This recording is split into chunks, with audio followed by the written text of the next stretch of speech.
हम लोग कल पढ़ रहे थे बाबू आरबीआई के बारे में पढ़ रहे थे ना।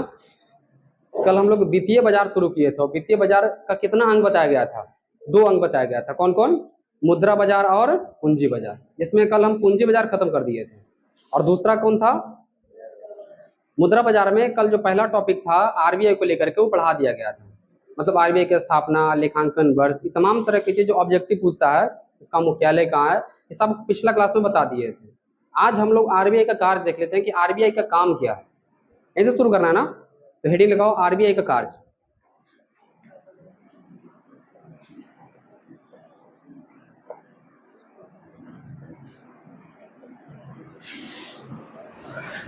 चलो देखो आरबीआई का कार्य।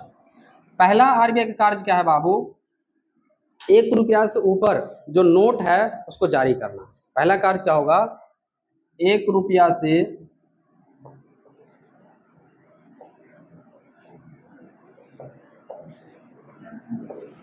1 रुपया से ऊपर का जो नोट है वो सब जारी कौन करता है? और 1 रुपया यानी कि मिनिमम 2 रुपया और मैक्सिमम 10 तक के नोट जारी कर सकता है। यही बात बताए थे ना। अच्छा, 1 रुपया के नोट कौन जारी करता है? बिल्कुल सही, वित्त मंत्रालय। वित्त मंत्री के द्वारा जो है 1 रुपया के नोट जारी किया जाता है। और इतना ही नहीं, एक चीज और, सभी प्रकार के सिक्के जो चलन में हैं उसको भी जारी कौन करता है? वित्त मंत्रालय। तो इसको सेपरेट याद कर लेना है कि 1 रुपया के नोट पे किसका सिग्नेचर होता है? तो वित्त मंत्रालय का। अभी वित्त मंत्री कौन है? निर्मला सीतारमण। बताए थे पिछले क्लास में, निर्मला सीतारमण। इस सब ऑब्जेक्टिव ध्यान रखना, करंट में कभी पूछ सकता है कि कौन है। तो सभी सिक्का और 1 रुपया का नोट वित्त मंत्रालय, जबकि 1 रुपया से अधिक का जो नोट, चाहे कितना हो बड़ा नोट हो, मैक्सिमम 10,000 तक, उसको कौन जारी करता है? आरबीआई। ये पहला काम। दूसरा,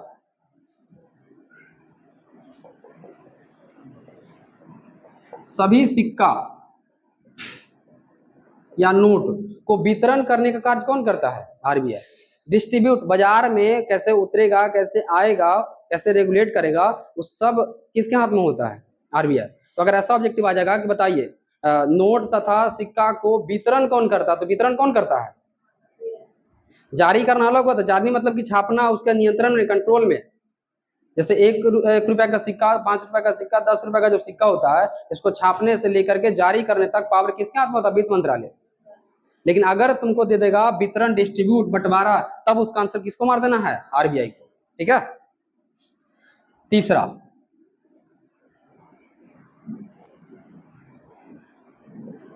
भारत में सभी व्यावसायिक बैंक है या तो सभी प्रकार के बैंक है, उसका संचालन कौन करता है? आरबीआई करता है। भारत में जितने प्रकार के बैंक है वो सब अपना अकाउंट कहाँ खुलवाता है? आरबीआई में। तो संचालक कौन हुआ? आरबीआई हुआ। इसके अलावा देश के लिए बताओ मौद्रिक नीति कौन बनाएगा? देश के लिए मौद्रिक नीति का निर्माण कौन करेगा बाबू? आरबीआई ही करता है। अब बताओ, देश में जो मौद्रिक नीति बनाता है आरबीआई, यह 2 प्रकार का बनाता है। एक सस्ता वाला, दूसरा कौन सा बनाता है? महंगा वाला। अगर आपसे कहेगा कि बताइए मौद्रिक नीति जो है कितने प्रकार का बनाता है आरबीआई, तो एक कैसा और एक कैसा बाबू? सस्ता वाला अगर मौद्रिक नीति अपनाया तो समझ लेना है कि देश में समृद्धि दर को बढ़ाएगा। समृद्धि दर को क्या करेगा? और अगर महंगा वाला अपनाया बाबू, तो इसमें समझना कि जो उच्च मुद्रास्फीति है, उच्च मुद्रास्फीति, इसको कंट्रोल करेगा। इसको क्या करेगा बाबू? नियंत्रित करेगा। कैसे करता है, थोड़ा सा एक फ्लो चार्ट के जरिए समझाने का प्रयास करते हैं कि भाई अगर मौद्रिक नीति सस्ता बनाता है तो किस प्रकार से समृद्धि दर को कंट्रोल करता है, और अगर महंगा वाला अपनाता है तो किस प्रकार से मुद्रास्फीति को कंट्रोल करता है। देखो यार, यहाँ पे थोड़ा सा चमक रहा होगा ना, बोलेंगे ध्यान से सुनना।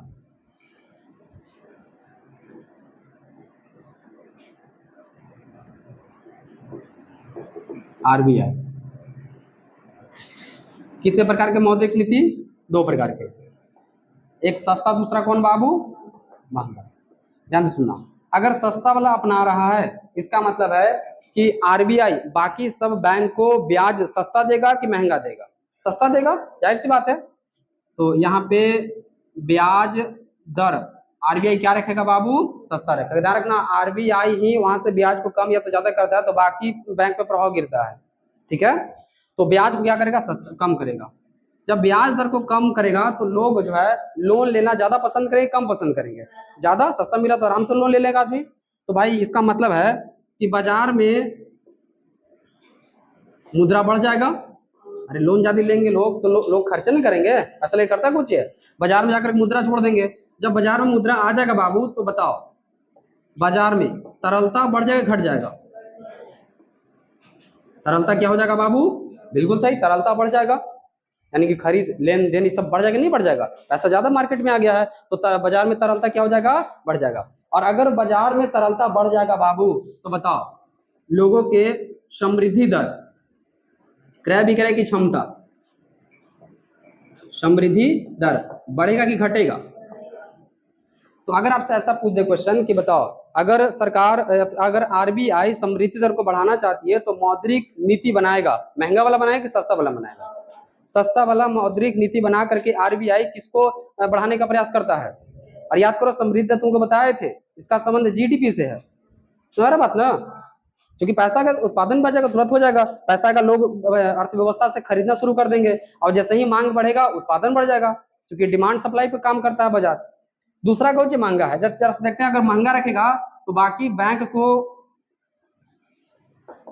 ब्याज दर क्या हो जाएगा? ज्यादा हो जाएगा। आरबीआई ऊपर ही से महंगा छोड़ रहा है ब्याज, तो बाकी बैंक भी नीचे जो है महंगा ब्याज छोड़ेंगे, इंटरेस्ट ज्यादा लेंगे, तो लोग ज्यादा लोन लेना पसंद करेंगे कम लेना पसंद करेंगे? लोग कम कर देंगे, जाहिर सी बात है। इसका मतलब है कि बाजार में मुद्रा क्या हो जाएगा? कम हो जाएगा। और जब बाजार में मुद्रा कम हो, इसका मतलब क्या हुआ कि बाजार में तो तरलता होगा बाबू, तरलता क्या हो जाएगा? कम जाएगा। और जब बाजार में तरलता कम जाएगा मतलब जो रेट हाई फाई हो गया था, मुद्रे कम गया, कोई खरीदेगा नहीं, तो ऑटोमेटिक उसका रेट गिरेगा कि नहीं गिरेगा? एकदम गिरेगा। अर्थात अभी किसको कंट्रोल कर लिया जाएगा? उच्च मुद्रास्फीति को, मुद्रास्फीति।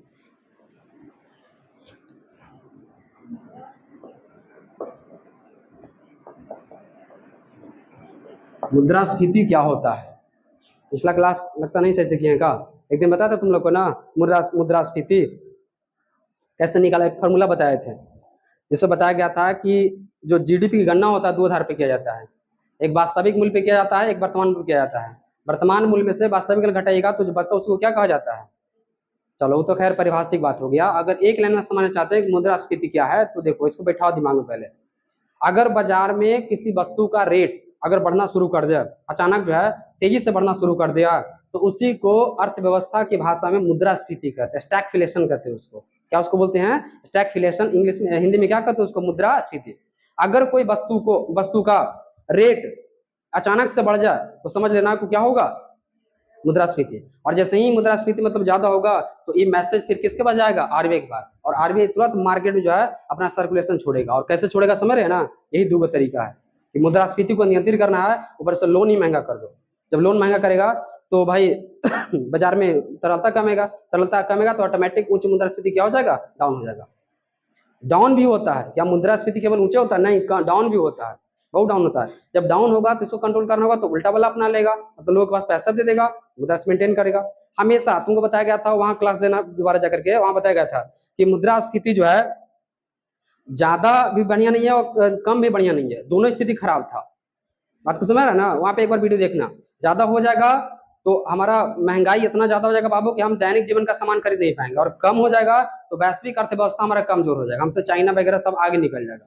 बात को समझ रहे हैं? तो वहां पे देखना कि जो क्या बताए बार बार। इतना बात समझ में आया? ये आरबीआई के मेन मेन काम है। नोट जारी करने का अधिकार किसके पास है? लेकिन कौन सा नोट? 1 रुपया से लिखवा दे इसको, लिखो पहला काम, लिखो। हेडिंग लगा लिया? तो एग्जाम में रहेगा तो लिखना कि आरबीआई के निम्नलिखित कार्य, अगर एग्जाम में ऐसा आ जाए तो नंबर 1, हम केवल पहले चलते हैं, लिखिए 1 रुपया से, 1 रुपया से ऊपर, 1 रुपया से ऊपर के नोटों को जारी करने का अधिकार, जारी करने का कार्य लिखना, सॉरी, जारी करने का कार्य आरबीआई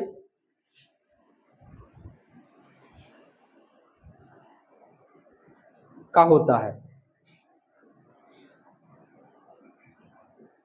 हो गया, ये पहला पॉइंट हो गया। अब इसके नीचे जो है कुछ इस प्रकार से, जैसे ऐसा तुमने लिख लिया तो ऐसे पॉइंट देकर के कुछ हम लिखवाते हैं, ठीक है। ऑब्जेक्टिव काम देगा, एग्जाम में इसको नहीं करना है, केवल दिमाग के लिए। तो एक पॉइंट देकर के लिखो तो नीचे से, नहीं एग्जामिनेशन नहीं करना है, बस पहला फिर दूसरा पढ़ाएंगे उसको। लिखो, लिखिए, 1 रुपया के, 1 रुपया से ऊपर के नोटों पर, 1 रुपया से ऊपर के नोटों पर आरबीआई के गवर्नर का हस्ताक्षर होता है। 1 रुपया से ऊपर के नोटों पर आरबीआई के गवर्नर का हस्ताक्षर, सिग्नेचर, हस्ताक्षर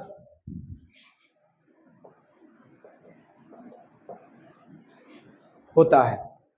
अगला एक और छोटा सा पॉइंट बना के लिखना, 1 रुपया के नोट, 1 रुपया के नोट पर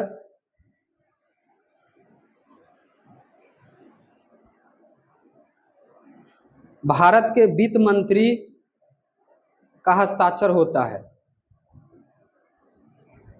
और सिक्का पर नहीं हस्ताक्षर होता है, यानी कि सिक्का पे किसका होता है, इस पे नहीं होता है। हो गया। एक और लिख लो पॉइंट बना के,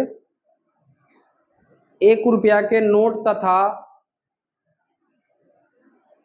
1 रुपया के नोट तथा सभी चलन सिक्का को,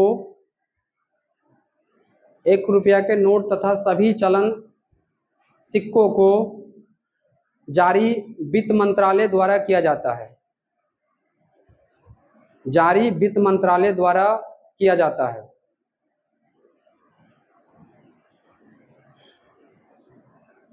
हो गया। चलो अब सेकंड पॉइंट पे आओ।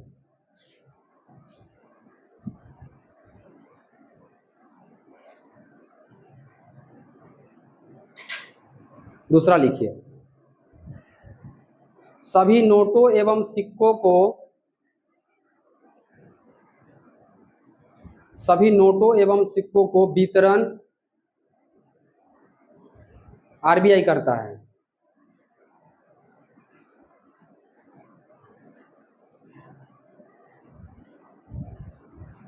आरबीआई करता है। अच्छा, हम बार बार भुला जाते हैं, ऑनलाइन वाला बच्चा से हम बार बार कहने के लिए सोचते हैं, लेकिन हम क्लास के मूड में रहते हैं तो भुला जाते हैं। ऑनलाइन वाला बच्चा जितना भी क्लास देख रहा है वो सब कम से कम कोशिश करना है कि जितना सब्सक्राइबर बढ़ सकता है उतना बढ़ाने का प्रयास करना है, क्योंकि बहुत ऐसा बच्चा जो केवल देख रहा है, मतलब मेरा लगभग 30 से 40% ऐसा बच्चा है जो मान के चलो सब्सक्राइब नहीं किया, अनसब्सक्राइब में है, लेकिन फिर भी वीडियो देख रहा है। तो वैसा काम नहीं करना है। जितना आपसे पॉसिबल है, कम से कम एक बच्चा भी 5 सब्सक्राइबर बढ़ाएगा तो मैं बहुत सारा तुरंत बढ़ जाएगा। तो कम से कम ये अपना तरफ से जो है थोड़ा कोशिश करना है। और जितना तुम लोग सही बता दे रहे हैं, जितना फैल सकता है वीडियो को उतना फैलाने का प्रयास करो। अभी गूगल पे आया है, कुछ दिन के बाद जो है ये अच्छा खासा पकड़ बना लेगा, क्योंकि इसमें कंटेंट दे रहे हैं, चीज़ों को थोड़ा सा हम सबसे अलग करने का प्रयास कर रहे हैं। तो जितना बच्चा जरूरतमंद है पढ़ने वाला, उसको एक बार बताओ, उसको पकड़ पकड़ के जो है उसको दिखाओ। एक बार उसको लत लग गया, यकीन मानो फिर वो कहेगा बढ़िया जगह बताया है। ठीक है, चलो आगे कंटिन्यू। कौन सा नंबर का हुआ? दूसरा। तीसरा लिखो। अब बार बार हमको कहना ठीक नहीं लगता है कि एक ही चीज़ को बार बार करो, एक चीज़। और कमेंट करना है, ऑनलाइन का बच्चा कमेंट भी नहीं करता है। बहुत अच्छा जो पढ़ रहा है लेकिन कमेंट नहीं कर रहा है। अगर अच्छा क्लास लगता है, कुछ सजेशन देना चाहते हैं तो कमेंट में सजेशन देना है। तीसरा लिखो। चलो तीसरा कौन सा होगा वो? हाँ, तीसरा लिखो, आरबीआई भारत के सभी बैंकों को, भारत के सभी बैंकों को संचालित करती है।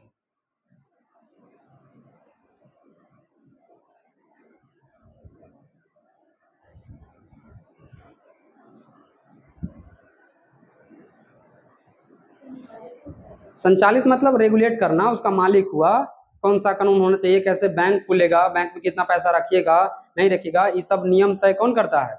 आरबीआई करता है। नेक्स्ट लिखो, आरबीआई देश के लिए, नेक्स्ट लिखिए, आरबीआई देश के लिए मौद्रिक नीति, आरबीआई देश के लिए मौद्रिक नीति का निर्माण करती है।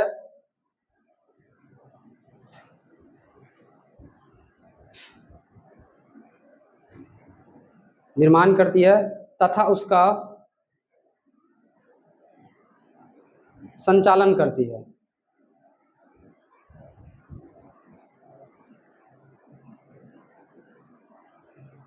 संचालन करती है। हो गया।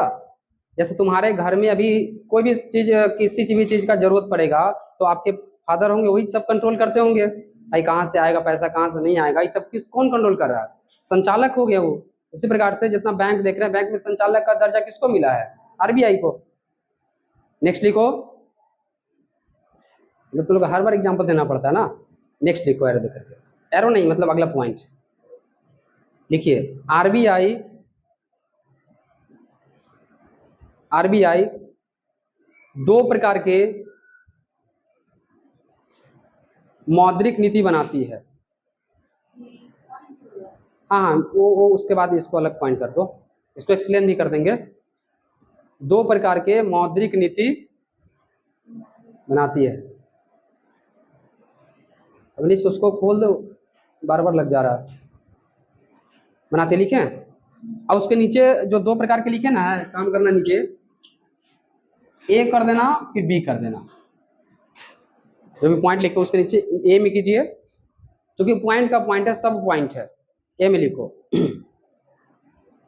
आरबीआई महंगी मौद्रिक नीति अपनाकर, ए में, हाँ, आरबीआई मौद्रिक, सॉरी क्या लिखे, आरबीआई महंगी मौद्रिक नीति बनाकर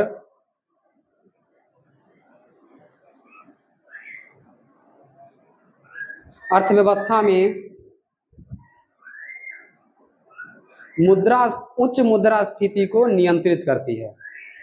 महंगे वाला है ना, हाँ ठीक है। उच्च मौद्रिक नीति बनाकर अर्थव्यवस्था में महंगी, सॉरी फिर से बोल देते हैं, ठीक है। आरबीआई महंगी मौद्रिक नीति बनाकर अर्थव्यवस्था में उच्च मुद्रास्फीति को नियंत्रित करती है। हो गया।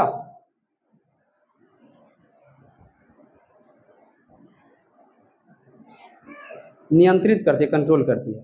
इसका बी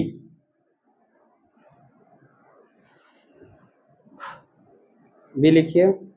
आरबीआई सस्ती मौद्रिक नीति बनाकर, आरबीआई सस्ती मौद्रिक नीति बनाकर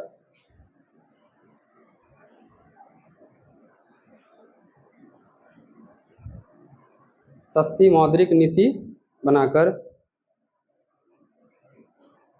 देश में समृद्धि दर को बढ़ाती है।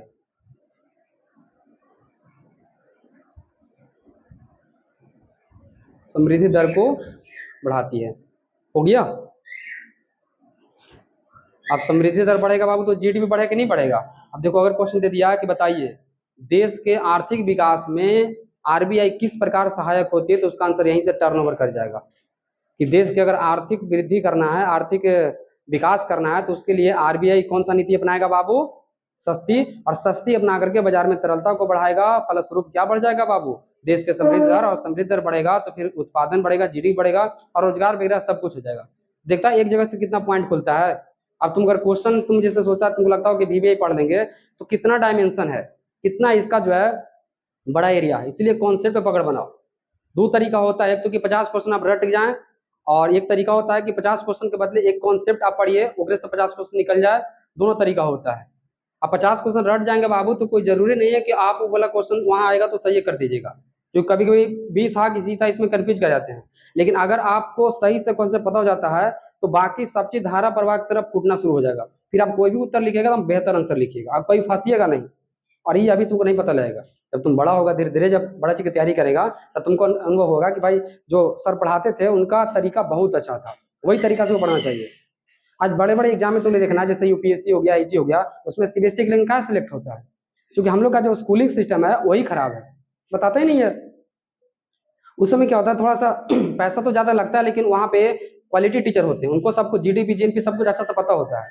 तो बच्चा 8 क्लास 7 क्लास और 9 क्लास 10 क्लास जाता है तो सब कुछ लगभग पता होता है, बेसिक कम से कम इतना पता होता है।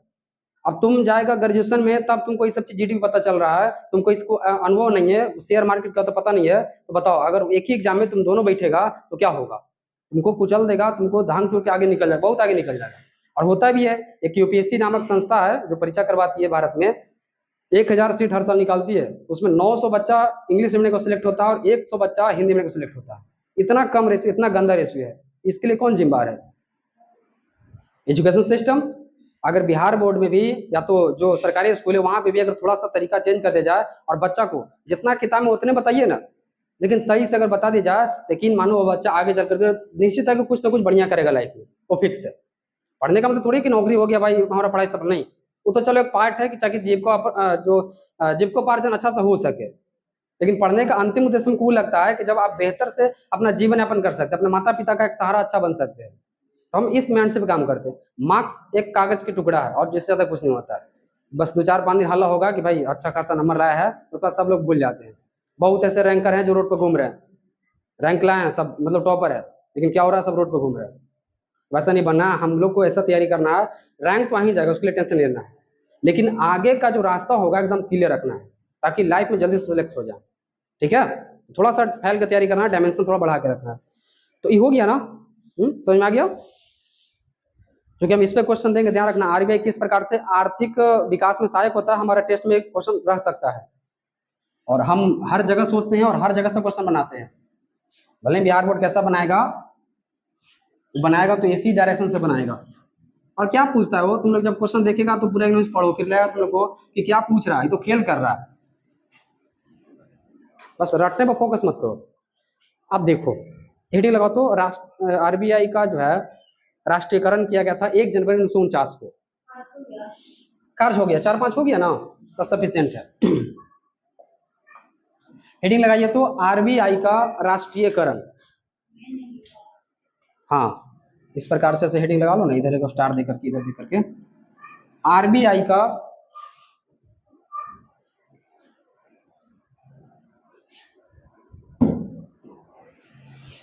राष्ट्रीयकरण, नेशनलाइजेशन हो गया। नीचे आरोप के लिखो, आरबीआई का राष्ट्रीयकरण, बस इतने टॉपिक है, नीचे से एरो देके लिखो। आरबीआई का राष्ट्रीयकरण 1 जनवरी 1949 ईस्वी को किया गया। जी, एरो देख नीचे से लिखो, आरबीआई का राष्ट्रीयकरण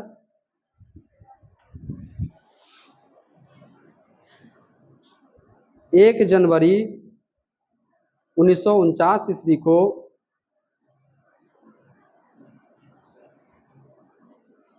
किया गया। हो गया, मतलब कि 1 जनवरी 1949 से आरबीआई पूरे तरीका से अब जो भारत सरकार के अधीन कार्य करना शुरू हो गया। उससे पहले आरबीआई एक अलग संस्था था, वो अलग ढंग से अपना काम करता था, देश के लिए ही काम करता था, लेकिन वह अलग संस्था था। अब देखो एक एरो लिखो तो उस बात उसको बताते हैं। लिखो, आरबीआई एक सांविधिक संस्था है, ये ऑब्जेक्टिव आ सकता है पॉलिटिकल साइंस में भी। सांविधिक संस्था है, नहीं संवैधानिक नहीं, सांविधिक। चलो उसको भी समझा ही देते हैं। संस्था है, हो गया। देखो 2 टर्म मिलेगा तुमको, पॉलिटिकल साइंस में बताया जाएगा वहां पे, एक सांविधिक, एक ऐसा होता है बाबू संवैधानिक होता है। जो हमारा संविधान है उसमें अगर किसी संस्था के बारे में अनुच्छेद में उसमें लिख दिया गया है, तो उस प्रकार के संस्था को क्या कहा जाता है? जैसे यूपीएससी, भारत में आईएएस आईपीएस का जो एग्जाम करवाती है कौन है? यूपीएससी है। वह एक ऐसी संस्था है बाबू, संवैधानिक संस्था है, लेकिन जिसका स्थापना संसद में कानून बना करके, अधिनियम बना कर किया जाता हो, उसको कैसी संस्था कहा जाता है? जैसे सेबी कैसी संस्था है, आरबीआई कैसी संस्था है? याद करो, बताए थे आरबीआई एक्ट 1934 इसी के साथ बनाया ना, इसको संविधान में थोड़ी लिखा गया था, इसको संसद में पारित किया गया है। दोनों बात समझ में आया? तभी केवल यही छोड़ते हैं। तो अगर ऐसा आ जाएगा कि बताओ आरबीआई कैसी संस्था है, संवैधानिक है कि सांविधिक है, कि दोनों है कि इनमें से कोई, तो क्या टिक करना है? क्योंकि कभी कभी क्या होता है कि टर्म नहीं पता होता है तो लगता है कि सभी बराबर लग रहा है हमको, क्या संवैधानिक क्या सांविधिक, ये दोनों बात क्लियर हो गया। चलो अब यहाँ पे वो शब्द क्या गया बाबू, राष्ट्रीयकरण। आरबीआई का राष्ट्रीयकरण कब किया गया है? 1 जनवरी 1949 को। देखो, दो टर्म अलग से पढ़ाते तुम लोग को, एक निजीकरण होता है, एक होता है राष्ट्रीयकरण होता है। तो हेडिंग लगाओ निजीकरण, बीच से लगाओ ना।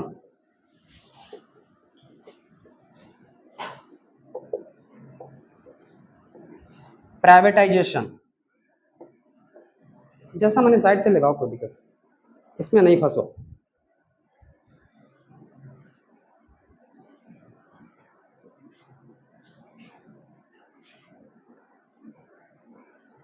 हो गया?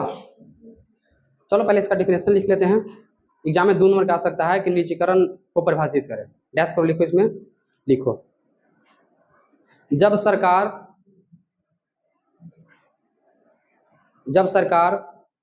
अपने स्वामित्व या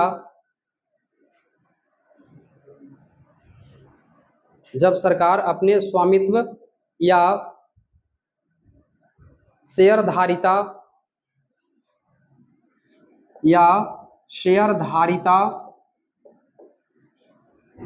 को बाजार में निजी क्षेत्रों में विक्रय करती है, विक्रय, हाँ बेचना, विक्रय करती है तो इसे, बीच में कॉमा लगा देना, तो इसे निजीकरण कहा जाता है।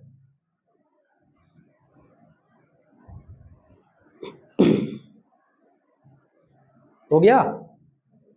निजीकरण कहा जाता है। देखो, आए दिन सरकार पर आरोप लगित रहता है कि सरकार जो है रेलगाड़ी बेच रहा है, सरकार फलानी चीज बेच रहा है, ये चीज बेच रहा है, ऐसा सुने तुम लोग? तो आज तुमको सब क्लियर करते हैं कि निजीकरण का मतलब क्या होता है। परिभाषा एकदम क्लियर कर दिया है कि जो सरकारी क्षेत्र की चीजें बाबू, जो सरकार का अपना स्वामित्व मतलब अपना धन संपत्ति है, जैसे रेलवे किसका संपत्ति है? सरकार का संपत्ति है। आप सरकारी स्कूल वगैरह देख रहे हैं, किसका संपत्ति है? सरकार का। भारत में एक एयर इंडिया नामक कंपनी है, नाम सुना तुम लोग?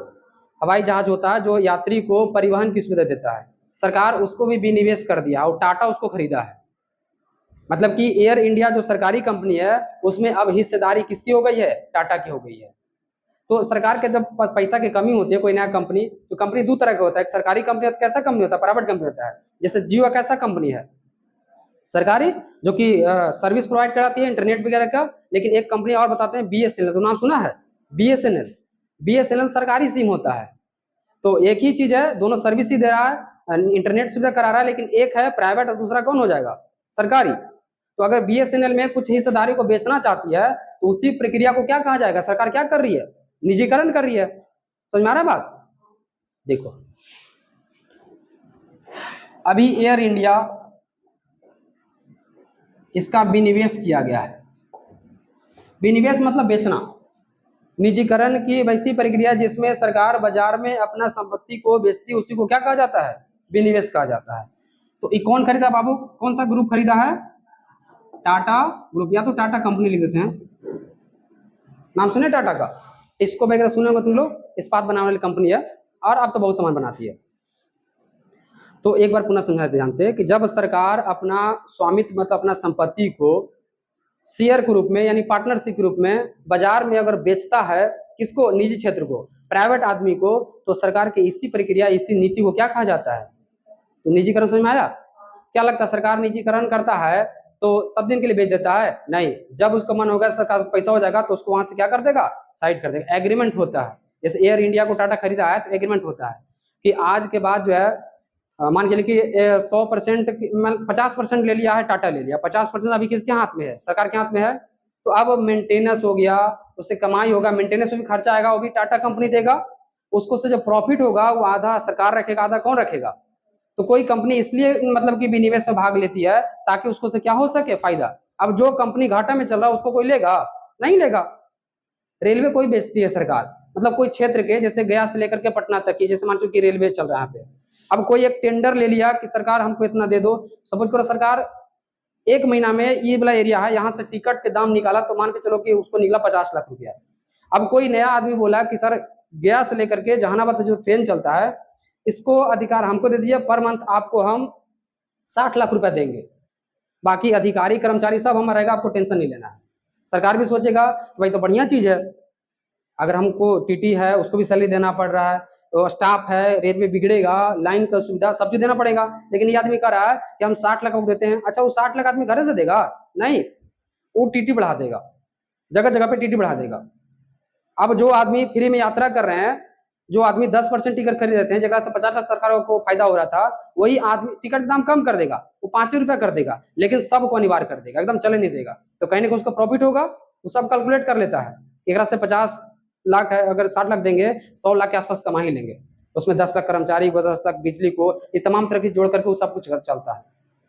जैसे बिजली का निजीकरण किया, तो देखो बिजली टाइट किया कि नहीं टाइट किया, हर घर मीटर, डिजिटल मीटर, कितना प्रयास किया है। तो जहां भी डिजिटलीकरण, क्योंकि सरकारी चीज को आदमी वैल्यू कौन देता है? गाँव घर में सरकारी पंचायत भवन रहता है, देखता है उसको सब केवाड़ी खिड़की सब तोड़ देता है, आज जगह गया पेंट कर गया, कल उखाड़ दिया। तो हम लोग में मतलब कि आपसे कहते हैं राष्ट्रवादी हैं, लेकिन कहीं ना कहीं अपने सरकार के संपत्ति के प्रति हम लोग जागरूक नहीं है। इस कारण भी भारत पिछड़ा हुआ है, ये भी बहुत बड़ा कारण है।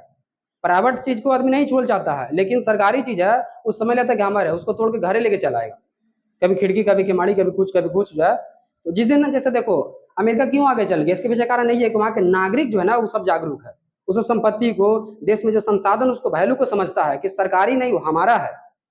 जैसे रेलवे है, अगर कुछ होगा तो आदमी कुछ ही करेगा, उसमें गिट्टी लगा दिया, उसमें चक्का उसका तोड़ दिया, चाहे कुछ भी कर दिया, मतलब देखो उसका बाथरूम वगैरह इसमें हैंडल गायब कर दिया है, तो उसमें सीट में बैठा हुआ तो सीट में छेद कर दिया है। उसको लगता है कि भाई हमारा थोड़ी, तो सरकार का जा रहा है, लेकिन उसको पता नहीं कि हमारा टैक्स ही वो सब आता है। तो हम लोग के अंदर जो माइंडसेट बन गया है कि भाई सरकारी का मतलब हमारे काम का नहीं है, जब तक ये चेंज नहीं होगा, और एक टू जनरेशन भी टाइम लगेगा, एक दो तीन जनरेशन के बाद, एक दो पीढ़ी के बाद जो है धीरे धीरे लोग अवेयरनेस होंगे कि सरकारी संपत्ति बराबर हमारी संपत्ति, उसका हिफाजत करना है। तो इस चीज को समझना पड़ेगा। मतलब जापान एक छोटा सा देश, नाम सुने हैं, टेक्नोलॉजी बहुत ज्यादा था, वहाँ के हर नागरिक जो है एकदम अपने प्रति एकदम सजग रहता है। एक छोटी सी लोग घटना बताते हैं, एक भारत का आदमी जापान में यात्रा कर रहा था। भारत में ट्रेन में यात्रा कैसे करता है, सीट खाली है तो अपना से लेट गया, वहां पे वैसे ही सीट खाली था, दोनों पैर ऐसे रखा और आराम से सीट पे बैठ गया। जैसे ही रखा, उधर से एक आदमी जो है बूढ़ा आदमी, जापानी आदमी, दौड़ के आया और उसका पैर को अपने गोद में रख लिया। इंडियन आदमी आश्चर्यचकित हो गया कि भाई भारत में ऐसा नहीं होता है, पैर खींचने वाला ज्यादा थे, बूढ़ा आदमी यहाँ पे। जब उसको से कारण पूछा कि ऐसा आप क्यों किए, तो बताया कि देखिए आपके पैर रखने से जो यहाँ पे जो सीट है वो गंदा हो जाता, तो स्टाफ को उसको धुलाई पड़ता, तमाम तरह खर्चा गिरता। दूसरा, एक तो क्या हो गया कि भाई हम संसाधन की हिफाजत कर रहे हैं, दूसरा क्या कि हमको लगा कि आप थके हुए हैं, तभी आप इस तरह से फैल के बैठे हैं, तो थोड़ा सा पैर और दबा देने से आपको थोड़ा क्या महसूस होगा, रिलैक्स होगा। वहाँ के नागरिक का जो माइंडसेट है उस इस लेवल का है, अपने सरकारी संपत्ति के प्रति कितना अपने आप को एकदम उतारू रखे हुए हैं, वहां दिखाता है। इसलिए एक छोटा सा देश, तुम देखना कभी, वो मतलब 3-4 गो टापू वाला है, 3-4 गो टापू वगैरह मिला करके जो है एक छोटा सा जापान देश है, और बहुत ज्यादा भूकंप आता है, दुनिया में सारा भूकंप वहीं पे करता है, क्योंकि वो ऐसा ही जंक्शन पे है, 2 प्लेट के जंक्शन पे बसा हुआ है। और मतलब कि ऐसा घर भी बनाता ना कि कितना भूकंप आएगा तो उसका कोई ज्यादा दिक्कत नहीं होगा। बगीचा को प्लास्टिक बना देता है, मतलब तुम देखिएगा ना वहाँ के, कभी सर्च कर देखना, तो लगेगा सब कुछ ग्रीन ग्रीन है, जाके ब्रिज जैसे ही टच किया, अरे तो स्किन टच है, तो एकदम पेड़ वगैरह सब कुछ एकदम ऐसा होता है, क्योंकि हरियाली वगैरह वहाँ बहुत कम है। लेकिन फिर भी टेक्नोलॉजी, और 2 बार बम बम को सहा है, आप लोग नाम सुने परमाणु बम का, नागासाकी और हिरोशिमा पे 2 बार बम गिरने के बाद भी आज जो है उसकी अर्थव्यवस्था काफी मजबूत है। यह दिखाता है कि अगर वहाँ के नागरिक चाहेगा तो भाई मतलब कहीं से कहीं जा सकता है। नहीं नहीं, आर्मी तो हर जगह होता है, आर्मी ने किसे रखेगा। तो आगे बढ़ते, ठीक है, बहुत ज्ञान की बात कर दी ना, अब आगे सुनो ध्यान से। अच्छा, निजीकरण समझ में आया? अब ये सब तुमको समझाना हमको जरूरी लगे, चलते उनको बता दिए कि आप लोग थोड़ा सा जागरूक बनिए, जितना हम सो रहा हम प्रयास करें फैलाने का। तो लिखो, परिभाषा लिखा दी इसका, हो तो गया। तो फिर एक एग्जाम्पल लिख लो उसमें, अगर एग्जाम में आ जाएगा निजीकरण को परिभाषित कर तो कर दीजिएगा ना, यही वहां चिपका देना है। एग्जाम्पल लिखो, लिखिए, भारत ने, इसका थोड़ा पैराग्राफ में एग्जाम्पल होगा, ये मतलब आम अनार नहीं है। देखो, भारत ने, एग्जाम्पल, भारत ने अपनी कंपनी एयर इंडिया का विनिवेश, एयर इंडिया का विनिवेश किया है।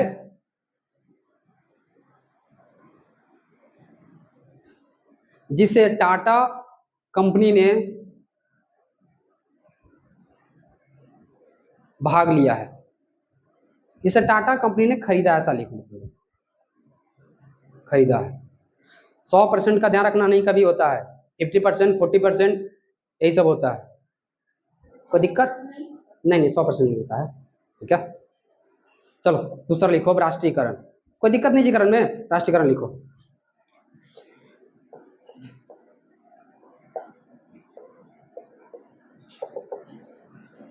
राष्ट्रीयकरण को कहते हैं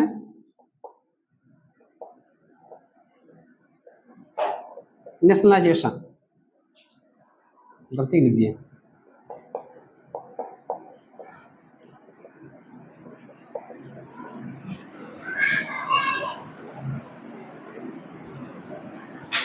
नेशनलाइजेशन हो गया। तुम लोग गोल करके देखना, तो यहाँ पे स्पेलिंग जेड रहता है कि एस रहता है, ठीक है, तुम लोग छोड़ देते हैं। जेड ही सही है ना, हमको भी जेड ही लग रहा। चलो प्रोनाउंसिएशन कर दो, वो जेड ही आ रहा। देखो राष्ट्रीयकरण क्या होता है, सुनो ध्यान से। जब सरकार संसद में कानून बना करके निजी क्षेत्र के संपत्ति को अपने अधिकार, मतलब उसका नियंत्रण अपने हाथों में ले लेती है, तो सरकार की ऐसी प्रक्रिया, ऐसी नीति को क्या कहा जाता है? राष्ट्रीयकरण कहा जाता है। आई बात समझ में? इसमें ध्यान रखना, सरकार जो है संसद में कानून बना करके और निजी क्षेत्र के कोई भी स्वामित्व को, कोई भी मालिकाना हक को अपने कंट्रोल में ले लेगा, काम खत्म। और ले सकता है, कुछ बोल भी नहीं सकता है। अगर आज चाहेगा सरकार की जियो कंपनी को अपने अंदर लेना है, तो एक कानून लाएगा, काम खत्म। जैसे अभी देखो कानून आया है, जितना जो यूपी और ये जो ड्रीम 11 था, ये सबका बाजा खत्म हो गया ना, कितना प्रचार सब लोग कर रहा था, एक कानून से पूरा मैटर हिल गया है। अब आगे का क्या? अरे भाई जुगाड़ू आदमी, सब जुगाड़ू आदमी है, कुछ भी दिमाग लगा ही देगा, वो लगता है कि छोड़ देगा। चलो लिखो, तो फिर हेडिंग लगाओ राष्ट्रीयकरण, लिखो डैश करके।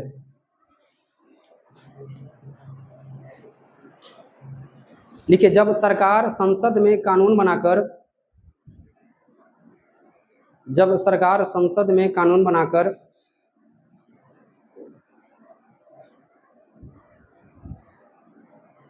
जब सरकार संसद में कानून बनाकर निजी क्षेत्र को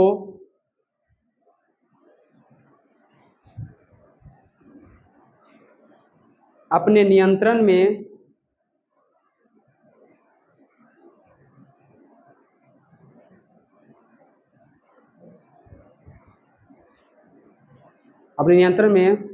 कर लेती है,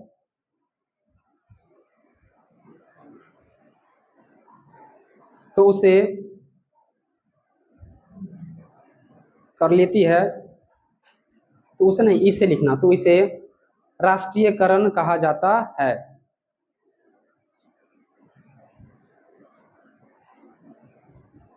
हो गया, राष्ट्रीयकरण कहा जाता। भारत का जितना जो भूमि है वो सब किसके अंडर में होता है बाबू? सरकार के अंडर में। आप जब चाहेगा वो जब आपसे ले सकता है। आपको तो क्या एक अधिकार दे दिया है कि चलिए आपका जमीन है, कहीं से बाईपास वगैरह निकलेगा, आपको हिम्मत है कि रोक दीजिएगा? नहीं, वो सरकार की संपत्ति है। सामूहिक कार्य के लिए अगर उसको करना होगा तो तुरंत वो ले लेगा। ये सबसे परफेक्ट हो जाएगा राष्ट्रीयकरण का, कि आपका क्या कुछ मुआवजा देता है कि चलो भाई कहीं तुम भी जाकर एडजस्ट हो जाओ। ऐसा थोड़ी, सरकार हमारा ही तो है, उदारवादी सरकार है, ऐसा है।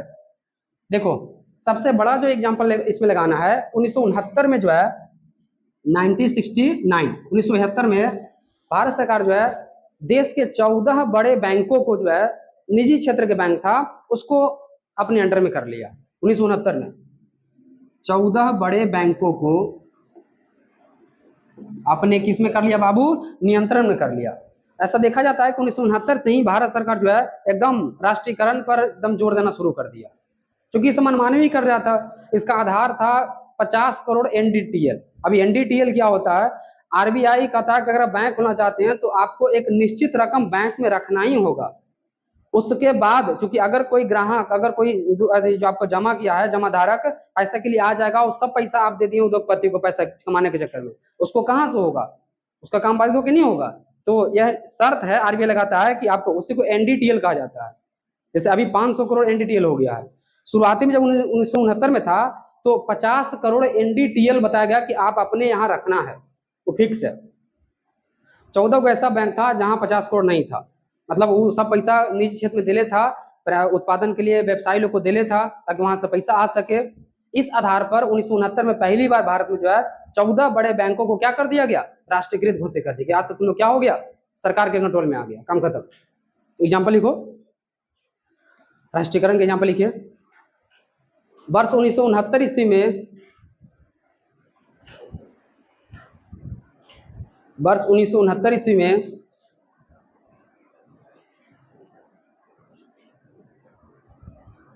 देश के 14 बड़े बैंकों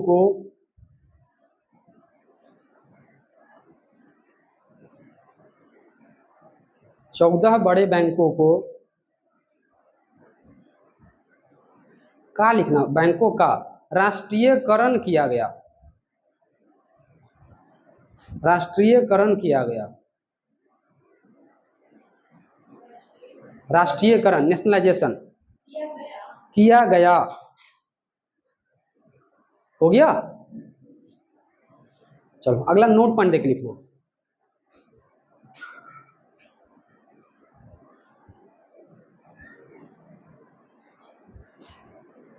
लिखिए, वर्तमान में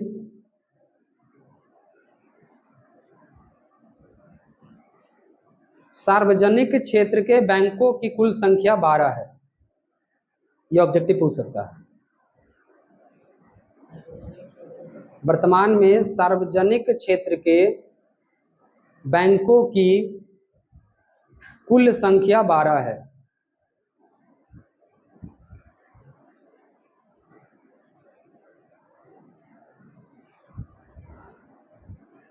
कुल संख्या कितना है बाबू? इसमें सबसे बड़ा बैंक अभी एसबीआई है। सार्वजनिक समझते हैं ना? है, देखो नहीं समझते सुन ध्यान से। एक निजी कंपनी और निजी बैंक होता है, क्या होता है, सरकारी बैंक होता है जिसको सार्वजनिक बैंक कहते हैं। तो अगर 50% से अधिक का मालिक अगर सरकार है, उस तरह के बैंक को क्या कहा जाता है, सार्वजनिक क्षेत्र के बैंक। 51% देता है कि 51% से अधिक अगर शेयर या तो उसका मालिक अगर बैंक है, सॉरी सरकार है, तो उसको कौन सा बैंक कहा जाएगा? तो ये बताओ, अभी वैसा ऐसा क्या बैंक है? 12 को बैंक है, जिसमें सबसे बड़ा सार्वजनिक क्षेत्र का बैंक बाबू एसबीआई है, और दूसरा नंबर पे आता है पीएनबी, और तीसरा नंबर पे आता है बैंक ऑफ बड़ौदा। नाम सुने हैं? ये सब किस प्रकार का बैंक है बाबू? तो सार्वजनिक क्षेत्र का व्यवसायिक बैंक ही है, लेकिन इसमें 50% से अधिक का नियंत्रण किसके हाथ में होता है? सरकार के हाथ में होता है। इसमें लिख लो, वर्तमान में इसमें 12 है, लिखे ना। वर्तमान में सार्वजनिक क्षेत्र का सबसे बड़ा बैंक एसबीआई,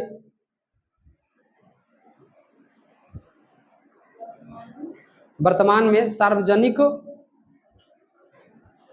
क्षेत्र का सबसे बड़ा bank SBI, state bank of India.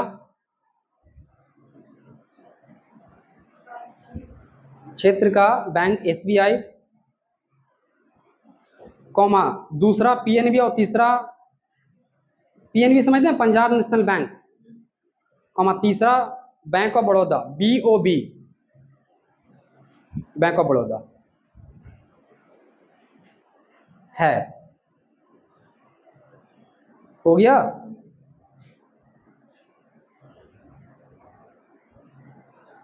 तो उम्मीद है यहीं से क्वेश्चन तुम लोग पूछेगा, ऑब्जेक्टिव पूछेगा, तो इससे ज्यादा नहीं जाएगा।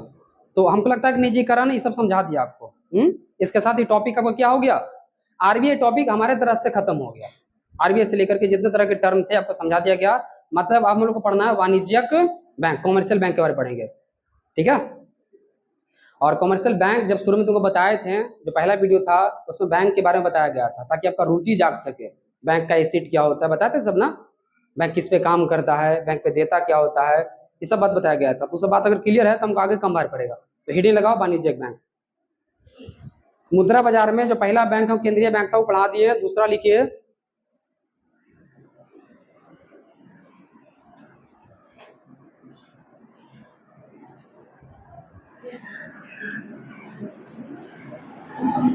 हेडिंग लगा लिए तुम लोग। थोड़ा सा सेबी बता देगा यहाँ पे, सेबी खत्म कर देते हैं, उसके बाद वाणिज्यिक पढ़ते क्या, क्योंकि यहाँ पे नहीं बताते ना। तो खाली उसका फुल फॉर्म ये सब जान लो, ऑब्जेक्टिव कहीं पूछ सकता है, ठीक ना। देखो फुल फॉर्म लिख देते हैं, तब उसको पढ़ाते हो, क्योंकि फिर रिटर्न नहीं होगा यहाँ पे। हम सेक्यूरिटी एक्सचेंज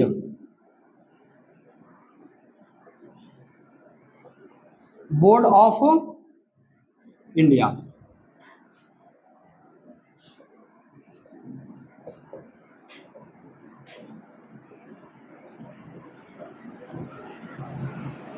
भारतीय प्रतिभूति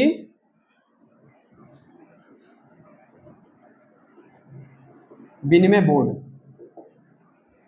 ठीक है, अगर फुल फॉर्म आ जाएगा कि बताओ सेबी का फुल फॉर्म क्या होता है बाबू, तो सेबी का फुल फॉर्म क्या बताना है? सिक्योरिटी का मतलब प्रतिभूति एक्सचेंज बोर्ड ऑफ इंडिया। इसकी जो स्थापना की बात कीजिएगा तो इसकी स्थापना हुआ था 1988 में। 1900 कब हुआ था? 88 में। लेकिन संसद में इसको जब पारित किया गया, चूंकि ये भी एक प्रकार का सांविधिक संस्था है, तो संसद में इसको पारित करके जब इसको कार्य के लिए मतलब विनिमय का अधिकार दिया, वो दिया था 1992 में। कब दिया था बाबू? मतलब बाकी दोनों चीज का नियामक से भी कब से बना बताया था ना, दो एक्सचेंज बताया गया था, बॉम्बे और नेशनल का। वो दोनों का जो नियामक वो कब से नियामक है? तो अगर कहेगा कि कब से नियामक संस्था बना या तो कब से ये सांविधिक संस्था बना कानून बना करके, उसका आंसर क्या हो जाएगा? लेकिन स्थापना पूछ देगा तो कब बताना है? अच्छा, इसका हेड क्वार्टर कहाँ है बाबू? बिल्कुल सही है, उन्हें कैसे पता लगा लिया? अच्छा, मुंबई कहाँ है बाबू? मुंबई। बाकी तो जन्म करती किसका दो काम करता है, नेशनल स्टॉक एक्सचेंज और दूसरा बॉम्बे स्टॉक एक्सचेंज, यही बात है ना। तो इसको ऑब्जेक्टिव फॉर्म में लिख लो, हेडिंग लगा लो इस प्रकार से, फुल फॉर्म लिख लो और दो को पॉइंट आप लिख लीजिए। इसको हम लिखवाएंगे, पहले आप लोग हेडिंग दो सेबी, फुल फॉर्म लिखिए, उसके नीचे हिंदी नाम लिखो।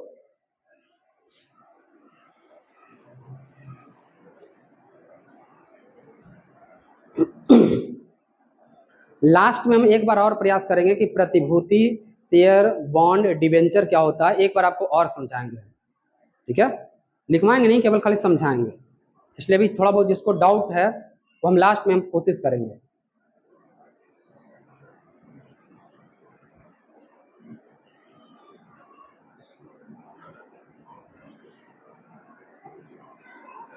हो गया?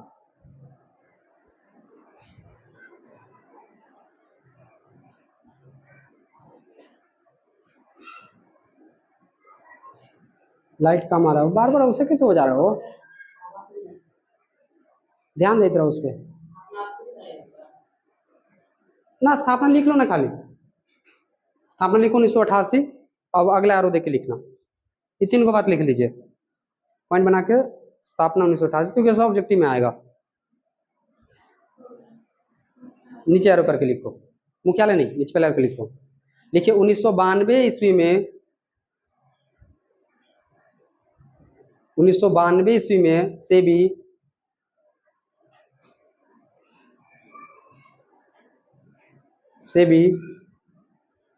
एक नियामक संस्था या सांविधिक संस्था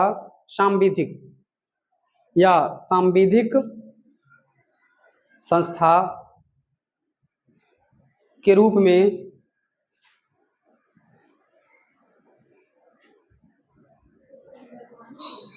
संवैधानिक नहीं, सांविधिक, थोड़ा सा का फर्क है, संस्था के रूप में कार्य कर रही है।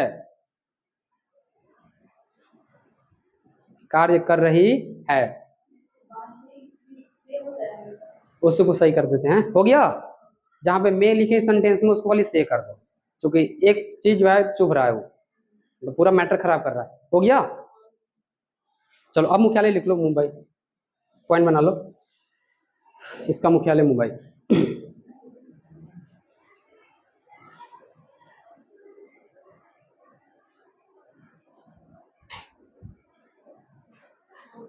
हो गया? अब हम लोग आ सकते हैं इधर।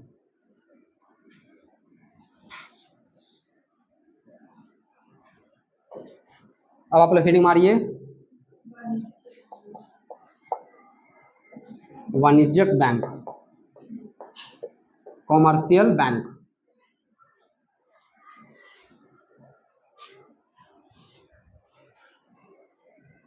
अच्छा, बैंक का महत्व तुम लोग को अब समझ में आ रहा है?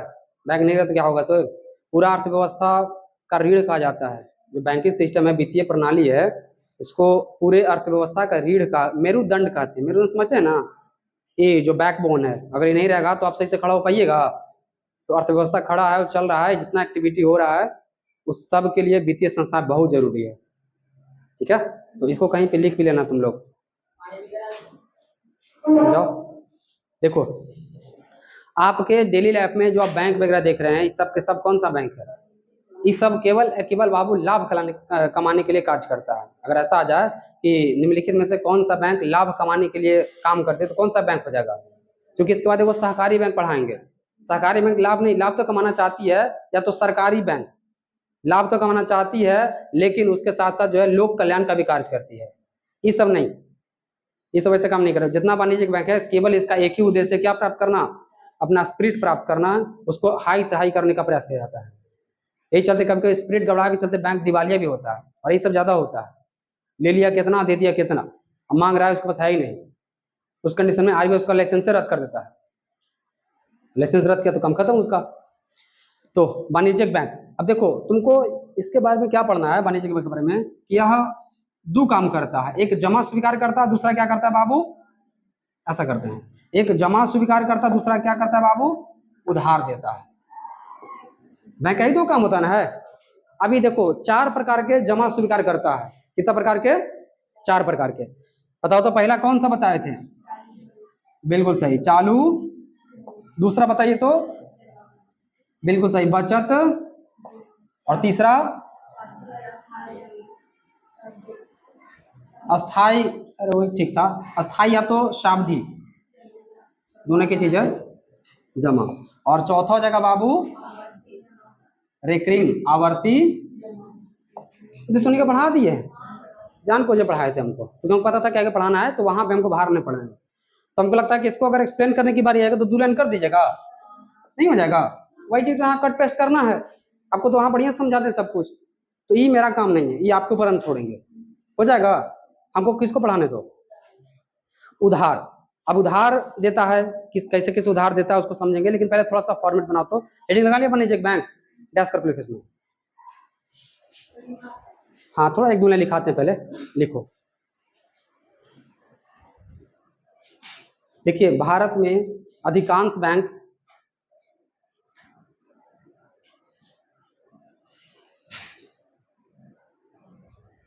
वाणिज्यिक बैंक ही है।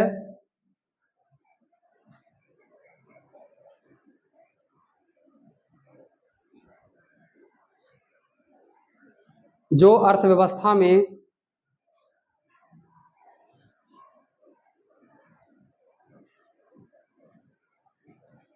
ऋण नहीं, ऋण नहीं, वित्त, वित्त उपलब्ध, वित्त मतलब पैसा, वित्त उपलब्ध कराने का कार्य करती है।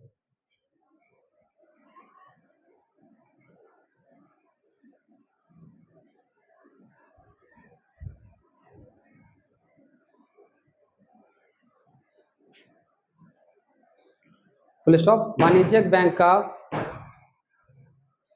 फुल स्टॉप, वाणिज्यिक बैंक का देश के आर्थिक विकास में, देश के आर्थिक विकास में काफी अधिक, देश के आर्थिक विकास में काफी अधिक अधिक योगदान है।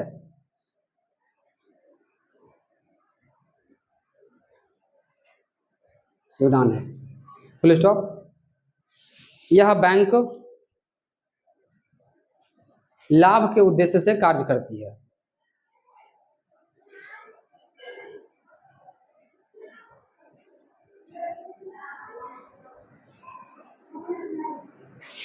पैराग्राफ चेंज करना, लाभ के उद्देश्य से कार्य करती है, पैराग्राफ चेंज करो, लिखो वाणिज्यिक बैंक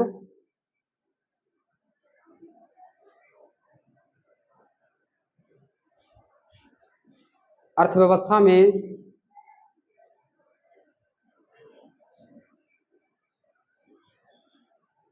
प्रमुखतः दो प्रकार का कार्य करती है।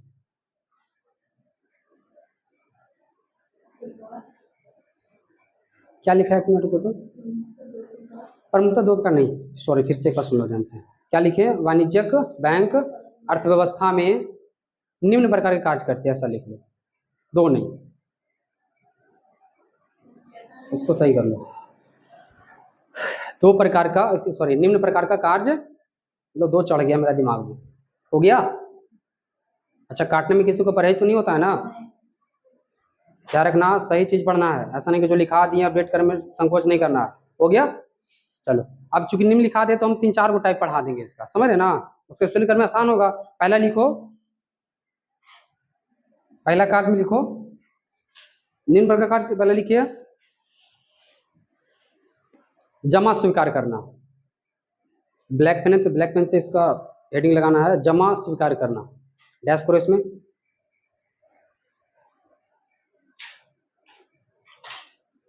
लिखिए वाणिज्यिक बैंक 4 प्रकार के जमा स्वीकार करती है।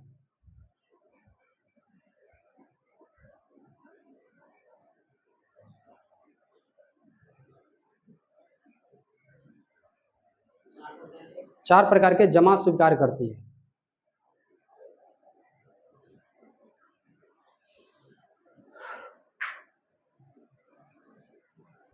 हो गया, इसको हम बताए थे, सीडी और एसडी और यहाँ एफडी आरडी था, ये दो था ना, शॉर्ट में बताया था उसको। तो इसको कर लीजिएगा अपने से। तो कुछ स्पेस छोड़ दो, एक्सप्लेन करना। 4 प्रकार के लिखे ना वैसा। नंबर 1 कौन सा जमा? यह व्यापारियों के लिए होता है, इस पर टैक्स नहीं देता है बैंक, यही सब बात था ना वहाँ। सबसे अधिक तरल होता है, फिर यही हो जाएगा। तो अब उधर आ जाओ, छोड़ दो, मतलब 10-15 लाइन छोड़ दो, उसके बाद फिर आगे बढ़ो। दूसरा कार्य लिखो, उधार देना।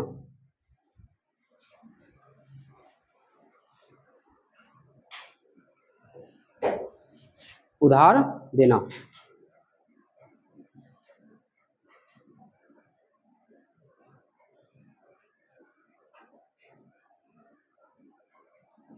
बताओ तुम लोग उधार कितने प्रकार के उधार देता है ये?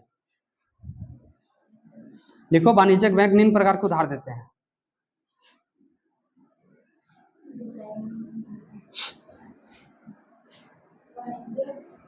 वाणिज्यिक बैंक निम्न प्रकार के उधार देते हैं।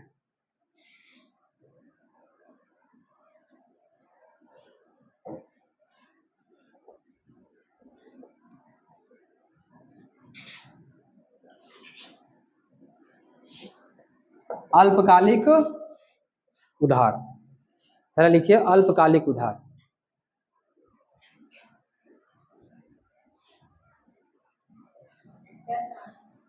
हाँ,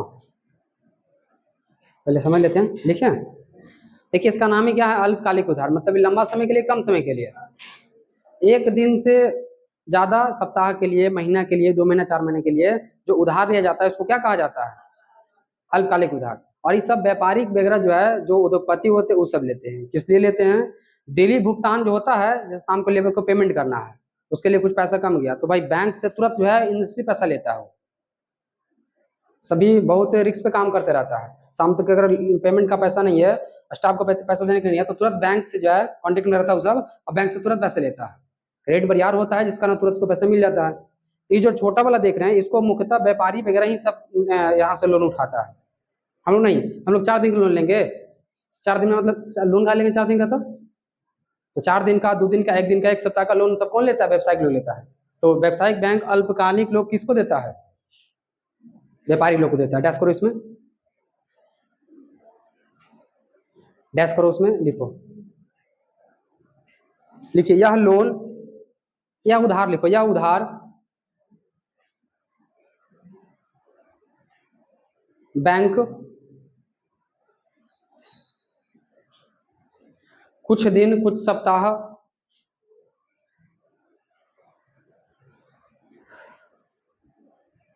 के लिए देता है।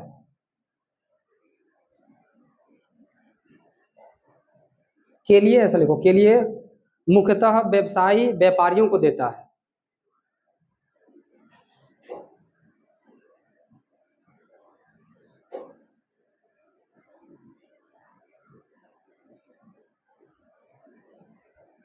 हो गया।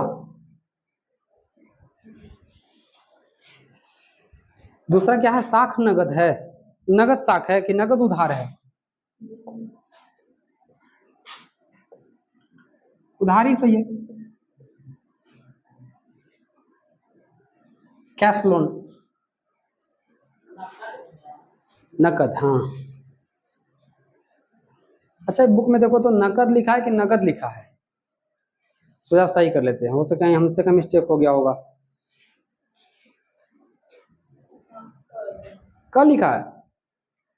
वाह, तो हम मिस्टेक कर रहे थे ना। चलिए कोई बात नहीं, शब्द को बिगाड़िए मत, नगद उधार। देखो साखे लिख दें, ऐसा करते हैं, ठीक है। अब सुनो ध्यान से, नगद साख कब मिलेगा किसी को बाबू, तुरंत पैसा क्यों मिलेगा? जब बैंक जो है गिरवी में क्या रखेगा? प्रतिभूति। अच्छा थोड़ा सा बताते हैं प्रतिभूति क्या होता है। चलो प्रतिभूति आयते के साथ जो तुम लोग का मूल्य टक जाता है। देखो प्रतिभूति क्या होता है, एक बॉन्ड पेपर होता है। जैसे मान के चलो कि हम एक उद्योगपति हैं, ठीक है, तो हमारा कंपनी है, और हमारा कंपनी है तो कंपनी का कुछ ना कुछ कागजी प्रोसेस होगा। कागज के, जैसे हमारा जमीन है तो कैसा अधिकार है, कागजी अधिकार है कि नहीं है? उसी प्रकार से कंपनी है तो हमारा कुछ ना कुछ उसका ऑनरशिप होगा, कागज बना होगा। अब हम बैंक गए पैसा के लिए कि भाई हमको पैसा दो, तो बैंक कह के बताइए कुछ दीजिएगा तब तो। ये जो कागज का एक चूंकि एकरा पर स्टाम्प जैसा बनता है कि अगर हम आपको पैसा नहीं चुकाएं तो इस पेपर के माध्यम से, इस बॉन्ड के माध्यम से आप हमारा कंपनी का इतना मालिक हो जाएंगे, या तो हमारा कंपनी आपके नाम हो जाएगा, नीलाम मतलब हम कर देंगे आपको नाम से, जैसे हो जाएगा फिर ऑटोमेटिक। बात को समझे? वो जो हम उसको दिए मतलब उस अवस्था में कागज के रूप में, उसी को क्या कहा जाता है? प्रतिभूति कहा जाता है। कोई वस्तु कौन लेगा, बैंक कहाँ रखेगा बैंक? सोना, हाँ बिल्कुल, सोना चांदी भी दे सकते हैं, बिल्कुल हाँ अभी सही है। या तो प्रतिभूति दीजिए या तो सोना चांदी दीजिए, मतलब कुछ बहुमूल्य चीज दीजिए। और ध्यान रखना जितना का प्रतिभूति होगा उसको से बैंक जो है कामे के पैसा के लोन देता है। तो क्या लगता है कि 5,000 के प्रतिभूति दिए और लोन 5 लाख ले लेंगे? नहीं, समझ आएगा ना कि भाई वो छोड़ देगा हमरे ही कि लो तुम ही रखो। तो अगर 5,000 का है तो 4,000 3,000 2,000, ताकि उसको बेच करके बाजार में, बैंक नहीं लेगा तो दूसरा कोई बेच देता है, नीलाम करता है, वो बेच करके जो है आपसे पैसा वो क्या कर ले। अभी प्रतिभूति कंपनी भी जारी कर सकती है, और कौन जारी कर सकता है? सरकार जारी कर सकता है, मतलब मालिकाना हक समझिए इसको कि अब भाई ऐसा बॉन्ड हो गया। ऐसा तुमने नहीं सुना कि बॉन्ड पेपर पर होता है, नहीं होगा तो भाई उसका खेत उसके नाम से हो जाता है, नहीं ऐसा सुने हैं? तुम लोग सब कुछ जानती है। तो अगर प्रतिभूति या तो फिर वैसा कोई मूल्यवान चीज ले करके मतलब गिरवी के रूप में, और बाद तुरंत कैश जो पैसा दे रहा है उसको क्या कहा जाता है बाबू? नगद उधार। ये भी काम कौन करता है? व्यवसायिक बैंक। कौन सा बैंक करता है? व्यवसायिक बैंक। देखो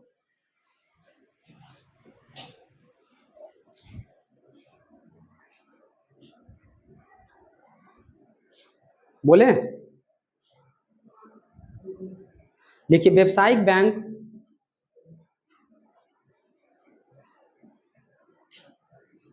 प्रतिभूति ब्रैकेट में बॉन्ड लिख लेना तो ज्यादा क्लियर होगा। बॉन्ड या स्टाम्प भी कर सकते हैं ब्रैकेट में, हाँ। व्यवसायिक बैंक प्रतिभूति या मूल्यवान वस्तु को गिरवी रख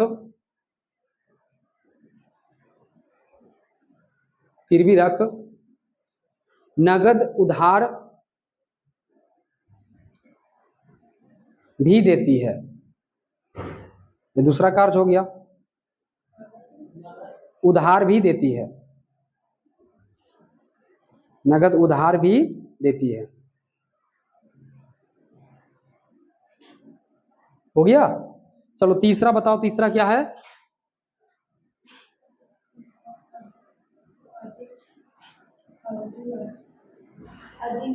अधिविकर्ष होगा, अधिविकर्ष। इसको इंग्लिश में कहते हैं ओवरड्राफ्ट। कौन चमका रहा है इसे?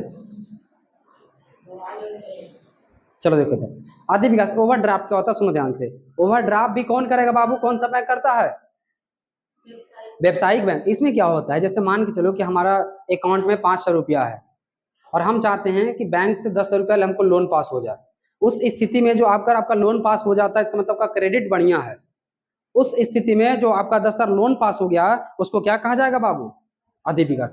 जब कोई ग्राहक को व्यावसायिक बैंक में जितना उसके खाता में पैसा होता है उससे अधिक वह ऋण के रूप में पैसा प्राप्त कर लेता है, तो उसे उस व्यवस्था को क्या कहा जाता है? अधिविकर्ष कहा जाता है।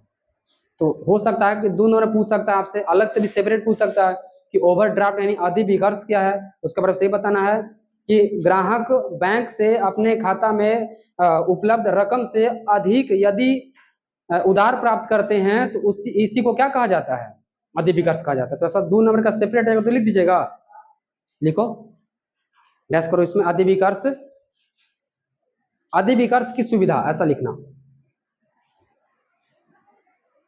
अच्छा, अधिविकर्ष लिख के डैश कर दिए हैं? अच्छा ठीक है, तो कोई बात, चलो लिखो, तो लिखा देते, लिखो लिखो, तो ब्रेक तो काटना बड़ा ही लगता है ना, डैश करो उसमें, लिखो, लिखिए। जब खाता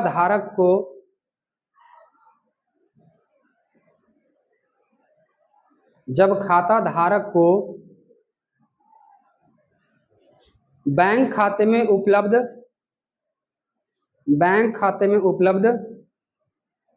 राशि बराबर रकम, दोनों एक ही चीज है, हम लिख मत लेना यहाँ पे, उपलब्ध राशि से अधिक राशि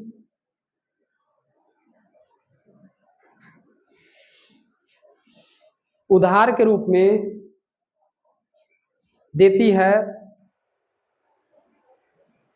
तो इसे अधिविकर्ष कहा जाता है। ओवरड्राफ्ट, तो इसे अधिविकर्ष कहा जाता। हो गया?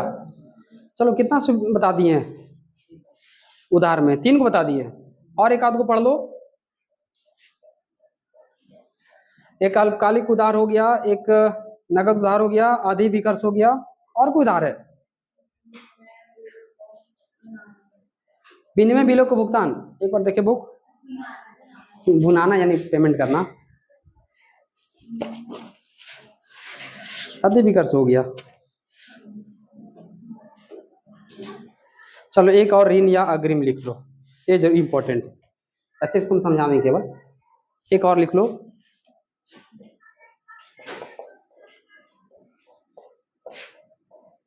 ऋण या अग्रिम।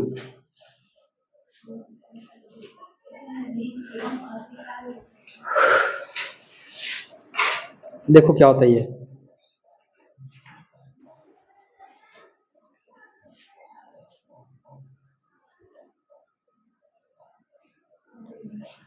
लिखिए, देखो सुनो ध्यान से। अग्रिम मतलब एडवांस। जैसे इसमें भी क्या होगा, अच्छा बताओ, ऋण या तो अग्रिम की सुविधा ग्राहक को कौन सा बैंक देता है? व्यावसायिक बैंक देता है। इसमें क्या होता है कि भाई वही प्रतिभूति या तो कोई संपत्ति या कोई भी मूल्यवान वस्तु गिरवी के रूप में, बॉन्ड के रूप में जो है अपने पास रखेगा बैंक, और उसके बाद पैसा देगा। तो आपको लग रहा होता तो बात बराबर यहाँ पहुंच गया, हल्का उधर जैसे पहुंच गया, नहीं, इसमें थोड़ा सा अंतर है कि यह जो है एक निश्चित अवधि के लिए 5 साल तक, जैसे तुमने सुना किस्त चल रहा है, 2,000 का किस्त चल रहा है, ये क्या होता है, जिस दिन से आपका लोन शुरू होगा उस दिन तय हो जाता है कि 17 महीना का चलेगा कि 15 महीना का चलेगा। इसी को पूर्वकालीन बोलते हैं। क्या इसको बोलते हैं? पूर्वकालीन। क्या बोल जाएगा? निश्चित अवधि के लिए जो किस्त जमा होता है उसको, जो ऋण मिला कौन सा ऋण उसको बोला जाएगा? इसमें खाली एक नया टर्म जुड़ेगा, कौन? निश्चित अवधि, पूर्वकालीन निश्चित अवधि। बाकी वही आपको गिरवी रखेगा, जो भी सामान रहे आपका उसको गिरवी रखेगा और फिक्स टाइम के लिए रखेगा। हो गया? लिख लो इसको।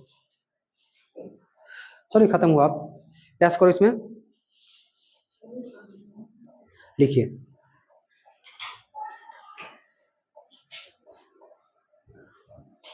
जब व्यावसायिक बैंक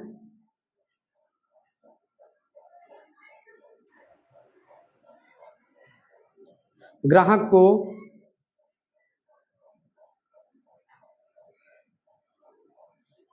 पूर्व निर्धारित, ये पहले ही डिसाइड कर लिया था ना, है इसी के लिए पूर्व निर्धारित सबको डाल रहे हैं। पूर्व निर्धारित निश्चित अवधि के लिए निश्चित अवधि के लिए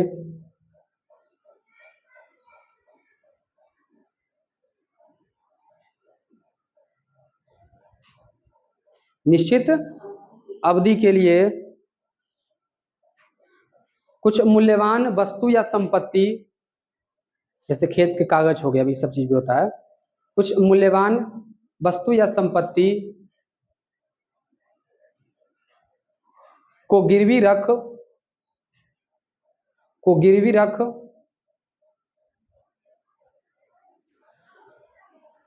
रकम प्रदान करती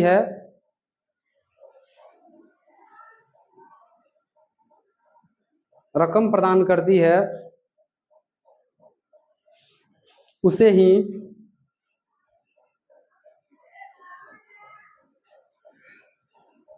क्या बोलते हैं?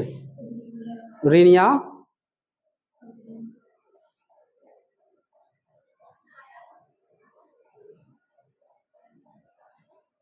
हालांकि आजकल तो ऐसा सा ऋण आ गया बाबू, जो बिना कुछ ले ही ऋण मिल जाता है, नहीं चुकाता तब उसका वसूलता है। नहीं तो वो भी सही है, कोई दिक्कत नहीं है। हो गया। अब दो प्रकार का कार्य देख लिए बैंक का, एक जमा स्वीकार किया, दूसरा कौन सा काम किया? ये उधार दिया। अब कुछ अन्य कार्य भी है जिसको सामान्य कार्य कहते हैं, तीसरा होगा ना। और तुम लोग को जो बीटीसी बुक है उसको देख करके खुद से लिख के लाना, क्योंकि सब हम पढ़ा दिए हैं। तीसरा हो जाएगा कौन सा कार्य बाबू? वाणिज्यिक बैंक का सामान्य कार्य। देखो सामान्य कार्य में तो नॉर्मल कार्य का होता है, ग्राहक को सुविधा देता है। जैसे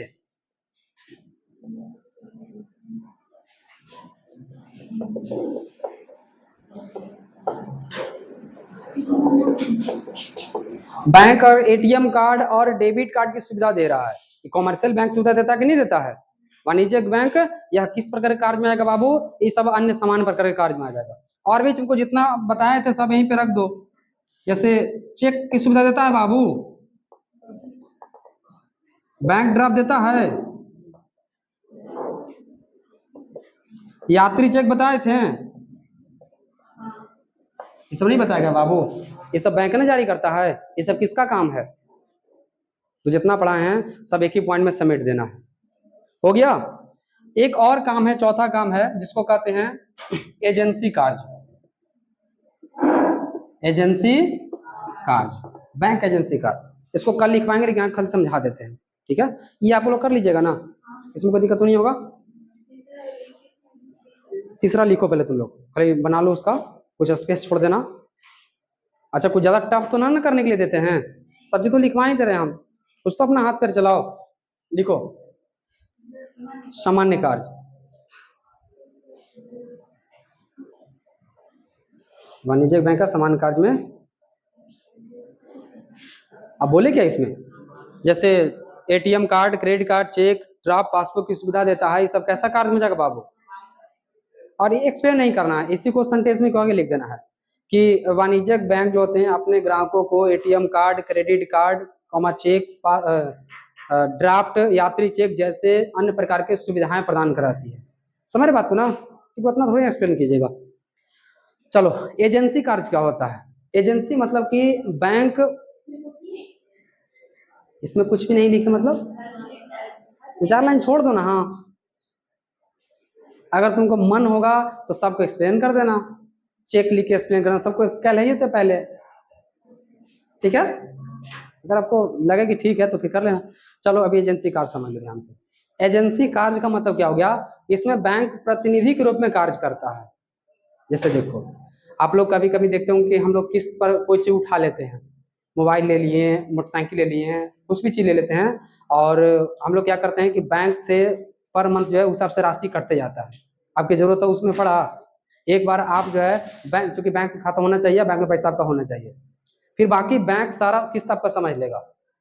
किसी और जैसे कंपनी से मोबाइल ले लिए हम, दुकान जा करके बैंक से अपलोड है, बैंक पे जाकर वहाँ अकाउंट नंबर जुड़वा दिए, भाई हर मंथ मेरा जो है 2,000 रुपया बैंक से क्या हो जाएगा? कट जाएगा। क्या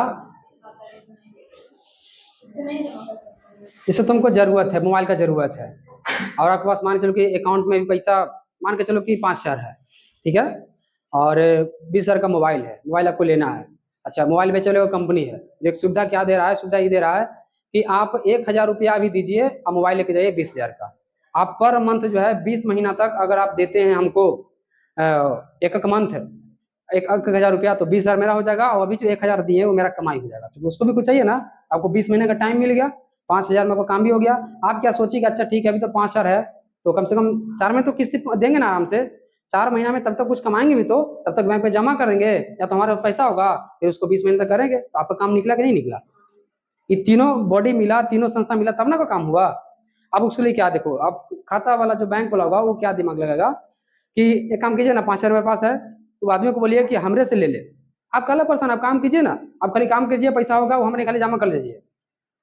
आप बस वहां ले लीजिए, कागजी प्रक्रिया होता है कि मेरा अकाउंट ही है, अकाउंट वगैरह वहां सब रजिस्टर करवा दीजिए। हम उसको पर एक महीना में 1,000 देवे नहीं करेंगे, तो लगेगा कि भाई कहीं 2,000 कट जाएगा, तब नहीं, वो फिक्स रहता है वो। तो बैंक यहाँ पे कहीं ना कहीं आपके बदला प्रतिनिधि का काम कर रहा है कि नहीं काम कर रहा है। आप अब्सेंट हैं, नहीं तो आपको जाना पड़ता दुकान में हर मंथ, वहां जाकर पैसा कटाना पड़ता, करना पड़ता नहीं करते। आप मोबाइल से जो है करते तुरंत पैसा वहां कट जाता है, नहीं होता है। ये जो सुविधा आपको कौन दे रहा है, बैंक ही तो दे रहा है। इस सब इसी को बैंक का कौन सा कार्य करते हैं, एजेंसी कार्य। कि बैंक एक एजेंसी के रूप में कार्य कर रहा है। कोई भी लोन हो, गाड़ी लिए हैं चाहे कोई भी लोन लिए हैं, तो जो पर मंथ देखते हैं किस्ती कटते चले जाता है ऑटोमेटिक, उसमें आपका कोई भूमिका नहीं, बल्कि बैंक ही करता है। उसी को कौन सा कार्य कहा जाता है। तो एजेंसी कार्ड को और कल भी अच्छा समझाएंगे, ठीक है। अब देखो 2 टॉपिक और रह गया हम लोग को। एगो ये जैसे ये बैंक खत्म हो गया, वाणिज्यिक बैंक। अब एक बैंक कौन रह गया बाबू, सहकारी बैंक, वही रह गया ना। और सहकारी बैंक के बाद फिर SHD करके है, स्वयं सेवक संघ करके है, उसको पढ़ाएंगे। 2 टॉपिक और आ गया, फिर चैप्टर खत्म। भाई तीसरा क्लास है ना, हम कोशिश करेंगे कल चौथा क्लास में लपेट दे, इसको खत्म कर दे। और काफी कॉम्प्लेक्स चैप्टर तो नहीं पढ़ के निकल, ध्यान रखना। ये सब जितना जो तुम लोग पढ़ाए चारों चैप्टर एकदम बाबू अपने आप में और बहुत अच्छा से पढ़ाए हैं, ठीक है। तुम कहीं भी जाके देख लेना, अगर इतना नॉलेज बढ़ता तुमको तो तुम कहना हमको कि हाँ आपसे कोई ज्यादा बता दिया है। बस वही कि तुम लोग इसको खाली ग्रिप में लाओ, इसको पकड़ में लाओ, फिर एक ऑब्जेक्टिव बाहर नहीं निकलेगा। इसको बस कंटिन्यू पढ़ो और आंसर राइटिंग में प्रयास करो इसको लाने का, क्योंकि यहाँ पर आंसर राइटिंग करना इतिहास की तुलना में आसान है। तुम लोग इस बात को समझो। क्वेश्चन सीधा पूछता है कि वाणिज्यिक बैंक के कार्य को लिखें, तो नहीं यहाँ से लिख दीजिएगा। कितने प्रकार के जमा स्वीकार करता है। चले तो फिर कल छुट्टी कर देते का।